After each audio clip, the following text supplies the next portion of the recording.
Hi, everybody. Welcome back to the GallowgateShots YouTube channel and podcast. It is another match reaction. It is your penultimate pre-season game at St. James's Park. The first pre-season game that was seen at St. James's. Scott. Yep. Oh, yeah, as you can just see, and what I've just said, Scott's joining me today as well. How are you, Scott? All well? I'm good, mate. Yeah, it's good to have football back at St. James's. Good to see the stadium, almost full. The cameras made it look full, so I don't know what it was like if you were there, but yeah, I'm good. It's another miserable day on Stein's side. I think everybody knows that already. It's another whitewash, and honestly, it's been raining for a good month here. It's another game where Newcastle fans have had to go to in this lovely country and get absolutely drenched, just like they did at the Gateshead game as well. But it is Newcastle United that come away with all 3 points against Fiorentina there today. So, Scott, let's just dive straight in, mate, and we'll go straight to the starting 11. Yep. Everybody knows it's pre-season. Take these starting 11s with a pinch of salt. Eddie's going to have everybody second guessing. And like I said, on the last few times we've done match previews and reactions, that it's minutes in the legs, which are important right now. But starting Dubravka. Yep. In goal. Keeping his number 1 shirt as well, I want to add. There's a lot of questions about that. If he would be number 1, if Nick Pope would take that jersey, but Dubravka keeps number 1. Trippier as captain as always. Botman, Murphy, Target, Miley, Tonali, Anderson, Almiron, Gordon, and Isaac all were the starting lads today. Impressions on the first squad there? Not really that much surprised because we've got another game tomorrow, and like you've said, it is all about getting minutes in. I thought maybe we would see Lascelles because we mentioned in his match in the press conference that Shaw wouldn't be featuring this weekend, so I thought Lascelles would step in, but he's brought in Murphy, who did very, very well, by the way. I know we'll get to the game, but he didn't put a foot wrong. The only real surprise was the bench. I thought the bench was benches of old, where you look down that bench and think, we haven't got any first team players on that entire. In fact, yeah. So people that don't realise the likes of Joe Linton, Bruno, Pope, Shaw, you mentioned, Wilson, Barnes. Yeah. There's a handful of lads that are missing from the squad completely, which makes you think all of those will probably feature in that starting 11 tomorrow. Yeah. Yeah, like I said, it's 2 games. There's a cup to win, prize money. I'm going to assume loads of prize money because to sell a cup would do what we want. Yeah, we even had Mike Oliver refereeing the game. That's how much we do what we want in this. Yeah, it was that odd moment where I saw him, and I think you put it in the group as well, Scott, saying, "Is that Mike Oliver?" And I went, at that point, I was like, "Oh yeah, he's a Newcastle fan, isn't he?" Yeah, he kind of referee Premier League games, so. Well, against with us involved, so yeah, that was but it was weird for him as well, because he would have never refereed with any of those players on the pitch, because I would assume he probably hasn't refereed a Fiorentina game in the past, and then obviously the Newcastle players, he wouldn't have, maybe he's 1 or 2 from other teams, but apart from that, yeah, it would have been strange for him. But yeah, we, like I said, we came away victorious, 2-0 winners. I was impressed with a few players. There was a couple of players who I was still a little bit, and we'll get into that. But yeah, so considering it's the second from last game, it was an okay performance. I thought Fiorentina brought the game to us, and we matched them pretty much stride for stride.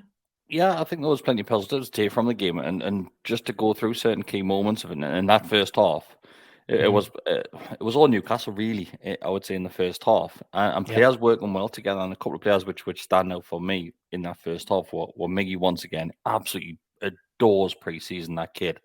He just can't stop scoring in pre-season. And Anderson as well. Anderson was so busy. Just the high press that Anderson plays, that fits perfectly in Eddie Howe's tactics and formations, because he is relentless, that kid.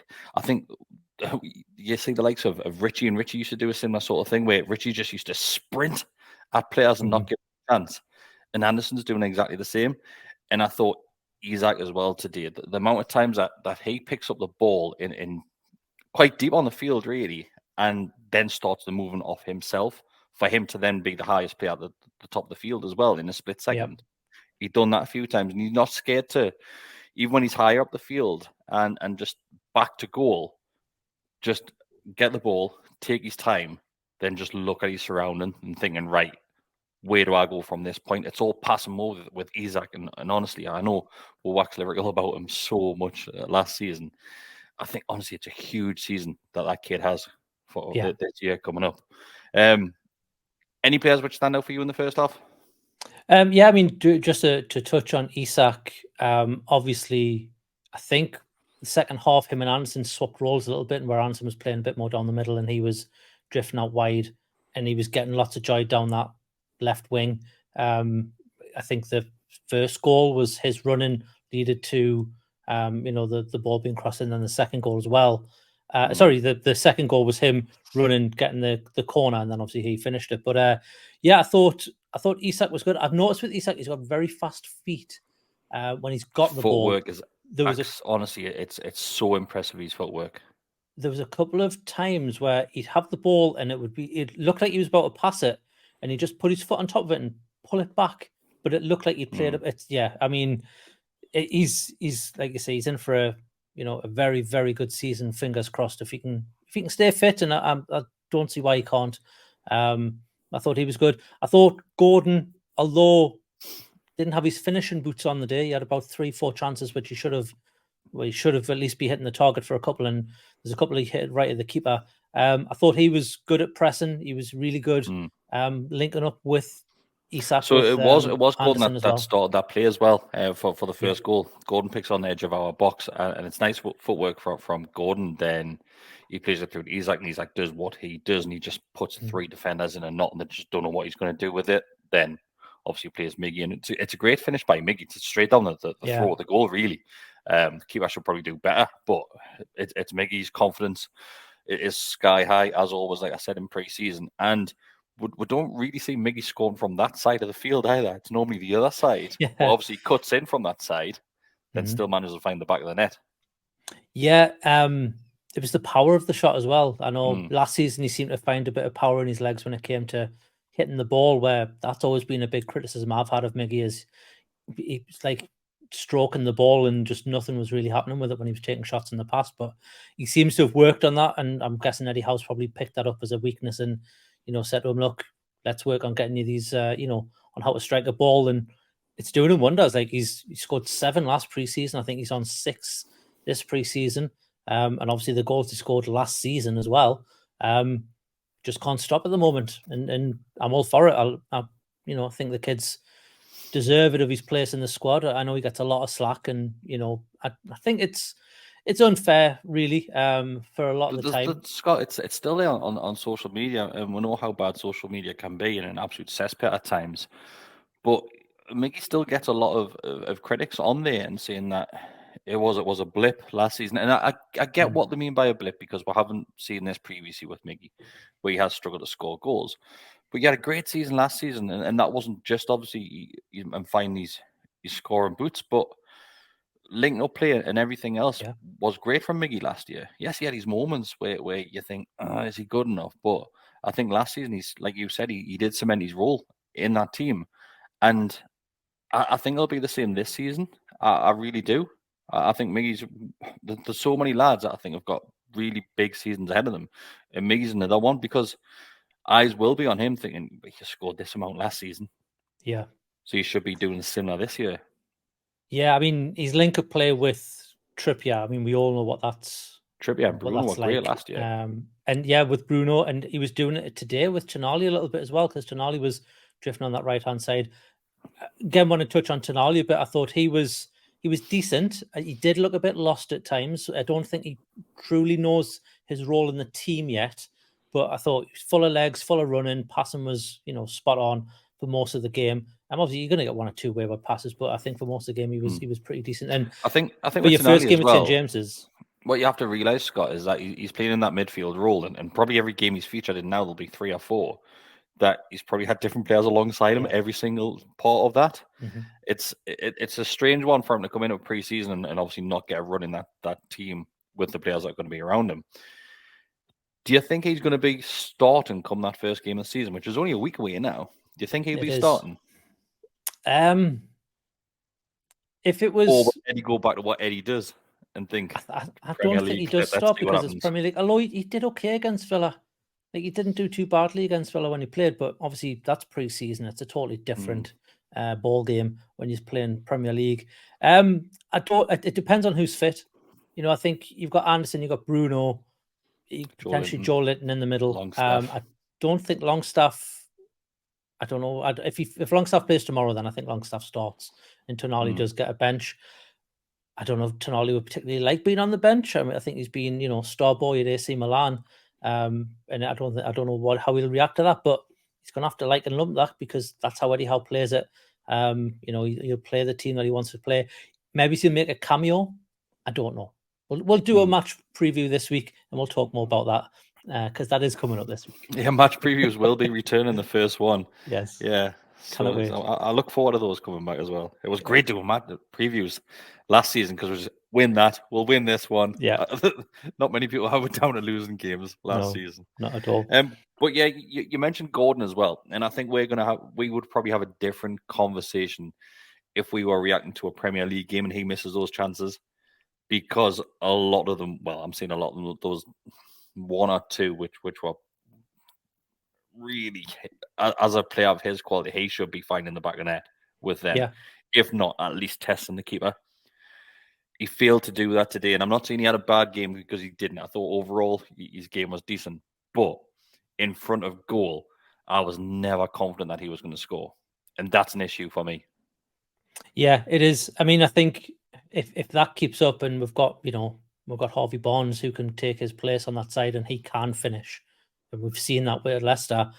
He could find himself getting down the pecking order, not because of poor performances. I'm not going to, I think he will play well for her, but if he doesn't, doesn't take his chances and finish his goals, he's going to find himself sitting on that bench. And he's got a player who's going to snapping at his ankles to get on that position. You've also got Isak who can play that side as well. I hope it's not another Miggy situation though, where it's just a goal drought over and over and over again. Still putting in decent performances, but find himself and him being that one in those positions where you want Callum Wilson on those all day long, or Isak. Yeah. With Gordon and Miggy, I'm talking to Miggy of old. It was always a worry when Miggy was one-on-one for keeper. What we've seen today was very similar, where he shot. I can't lie, he should be finding the back of the net at least once there today, at least. Yeah, he should be. I mean, he's brimming with confidence. We've seen that, since his goal at the end of last season. He's had a bit of swagger about him when he's been playing. Obviously, he went to the Euros, and we've spoken about that in the past. Yeah, he hit the post as well, didn't he? At one point, he did hit the post. Yeah, that was unlucky. I mean, Miggy all over again. It is, and I just hope he gets an early goal next season because the longer that goes on, his confidence will start to fade, and then we might get, I don't want to say the Gordon of old, but when he first came and he wasn't quite up to fitness and that sort of stuff. But I personally don't think it's going to happen. I think there's going to be plenty of opportunities for Gordon to find the back of the net. I just hope he can take the chances, like I say. But it's not going to be the end of the world if he doesn't, unless it's in games where we are behind and, you rue those chances. But if it's a day like today where we're 1-0, 2-0 up and he's missing those, it's not as bad for me because we've got, we're ahead. We've got the goals. If Fiorentina come back and win that game 2-1, then it would be a totally different story, and that would be the big talking point of this. So you'd be like, his missed chances have cost us the game. So it's a very fine line, but I don't know. I think we've got the personnel which can replace him quite quickly if that needs to be, even mid-game. And if those chances fall to those players, they're going to take them. It's an area where we're blessed at the minute, that left-hand side of the field. And I think earlier on, when I was mentioning the goal, I said Gordon started, and it wasn't the goal that Gordon started. It was a play earlier on where Miggy Dumpua, he had two defenders, and he just smashed it off the defenders. I'm sure that was the one where Gordon started. I'm pretty confident it wasn't the goal itself. But he was involved. Like I said, Gordon was involved. And very similar to the likes of Miley. Miley, once again, has a decent game. Yeah, it's one of those performances that it's a short Longstaff performance where he doesn't do anything to stand out, but what he does makes a hell of a difference to the team. and you see it throughout the game. Like he's not up the top of the pitch making chances and getting assists and taking shots, but he's doing the legwork. He's the engine in the center of midfield. It was a different kind of performance to what we've seen the last couple of times, wasn't it? Because He has been quite active and higher up the field, but like you said there, I think a lot of his work that he did today could go unnoticed unless you look at him individually away from the rest of the team, and very, like you said, very, very similar to how Longstaff plays. And I think, second half we saw Anderson a little bit fall back a bit deep, and Tonali was getting up top. And Anderson's not that type of player where he's going to do that engine work. He is more of an attacking centre midfielder, in my opinion. So, the work that Miley was doing was being a bit more exaggerated because he was kind of helping Anderson out as well on that side. And I know that sounds really weird because obviously Anderson's the more senior player, but I felt like Miley, again, though, for what's he, 17? A 17-year-old lad, not even phased. Like he's slotted into that side for years, isn't it? And I think, we'll see him feature in maybe his, last 20, 30 minutes of Premier League games. He's definitely going to feature in the domestic cups. And whether he gets European chances or not, we'll see. I don't know if he will, but he's here to stay. Eddie Howe said that. He's not going out on loan. So he has to get minutes in the first team because I don't think he's going to go back to the under-21s or... No, he's going to feature in every matchday squad. Yeah. Whether or not he gets on the field is a different story, but he'll feature in every single matchday squad, unless obviously injury suspension prevents that. But let's quickly go through to the second goal as well, Scott. And it's Isak, and I think Isak throughout the game, he just had players in knots. He does what Isak does best, and nobody knows what he's going to do. But if we're jumping to his goal himself, it's a great ball in by Trippier, and it's the header which Isak scored earlier in the season. I can't remember which team it was, but it was a similar sort of header. Just a glance in the header, but it's pinpoint. He just tucks it in the corner to the point where the keeper reacts thinking, I don't have to react to this, but he takes that step, and by the time he's looked and glanced over his left shoulder, it's in the bottom of the corner, bottom of the net.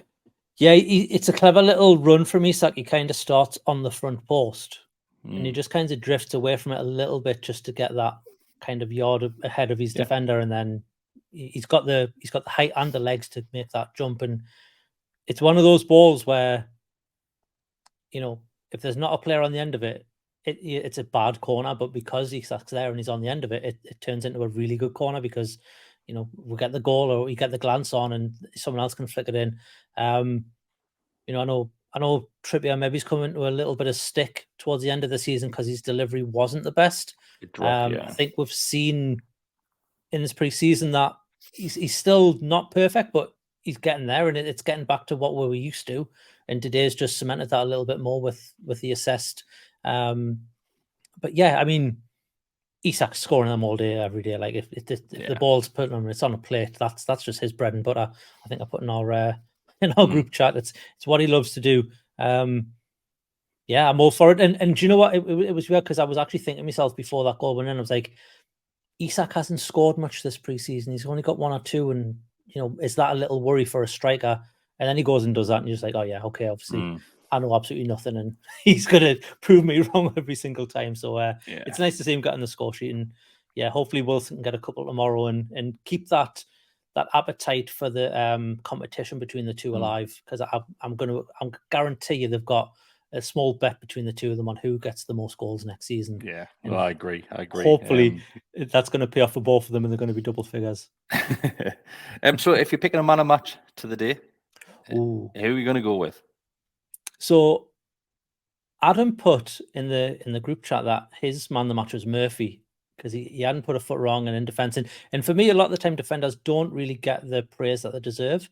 I would say if that was a 0-0 draw, then for me, Murphy gets man of the match because of his performance. But because there's been goals, because there's been assists, I'm going to give it to Almiron. I thought first half, he was really lively, really playing up. He got the goal. He took a couple of whacks as well. I think he went down pretty early in the first half, and then he had a couple of whacks in the face in the second half. There was a clash of knees, wasn't there? And he went down. I wasn't actually expecting him to come out for the second half. I thought Eddie Howe wouldn't risk it, but he obviously was okay, and you could tell he was okay from he's running in the second half. So yeah, I'll give it to Miggy. I thought he did well, but I mean that's fine margins between him, Tonali, Gordon, Isak, Anderson. even Isak gets it for trivia? me. If I'm picking one, I would say Isak for me. I just love him as a player. Honestly, absolutely adore him as a player. I think he's going to have such a bright career at this club, and he's going to. What we see in games in Premier League, I think we're going to see even more of that in European fixtures. Oh, I absolutely. think he's going to run wild in those European games. Mm-hmm. I think he's just honestly, it's like a touch of class that he brings, and it's effortless. So for me, man of the match is Isak all day long. Yeah. So we do have another game tomorrow. 24 hours time, there will be another Newcastle United fixture. So no doubt, somebody, might not be us, but somebody will be back with a match reaction tomorrow as well, and hopefully be in English as well. Hopefully. Yeah. I think we're all fluent in Italian as well, because every stream which people managed to find was in Italian. And was your audio also behind, Scott? Or was that just mine? By about 4 minutes, yeah. Yeah. So the video was behind, but then the audio was even further behind, which was absolutely ridiculous. But yeah, we did manage to find a stream in the end. But yeah, thanks everybody for watching. If you do like this sort of content, just like the video. It means a lot to us. Or if you do want to become a subscriber, it costs you nothing to do that. Even more better, and even more so if you want to do this, you can become a member. It is just $2.99 a month to become a member.